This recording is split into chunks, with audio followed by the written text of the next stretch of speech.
ஜெய் ஸ்ரீ ராமகிருஷ்ணா. சுவாமி விரசானந்தரின் உபதேசங்கள்.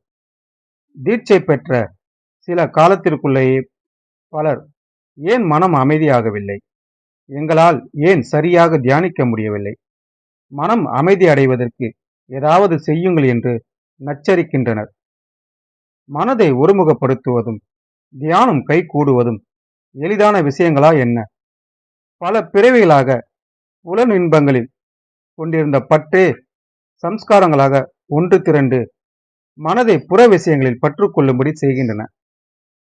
அதன் காரணமாகவே மனமானது எப்போதும் புலன் விஷயங்களை நாடி அவற்றை அனுபவிக்க விளைகின்றது. இவ்விதம் சஞ்சலமான மனதை அமைதியுற செய்ய அபியாசமும் வைராக்கியமும் மட்டுமே வழிகளாகும். வேறு குறுக்கு வழியே இல்லை.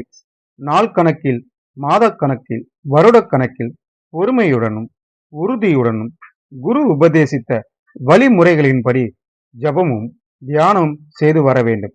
இத்துடன் உலக விஷயங்களில் பற்றற்ற தன்மையை வளர்த்துக் கொள்ள முயற்சிக்க வேண்டும்.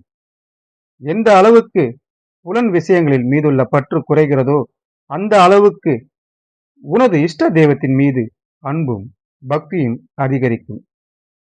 உனக்கு பிரியமானவர்களிலும் அதிக பிரியமானவராக இறைவனை நீ உணரும் அளவுக்கு உனது மனம் ஒருமுகப்பட்டு அமைதி அடைவதை உணர்வாய். பிறகு ஆழ்ந்த தியானம் கைகூடும். அமைதியும் ஆனந்தமும் கிட்டும். விரைவிலேயே பலனை பெற வேண்டும் என்று அவசரப்படக்கூடாது.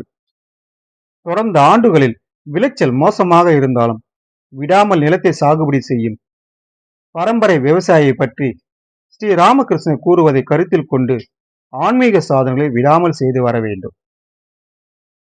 சுவாமி விரசானந்தர். ஜெய் ஸ்ரீ ராமகிருஷ்ணா.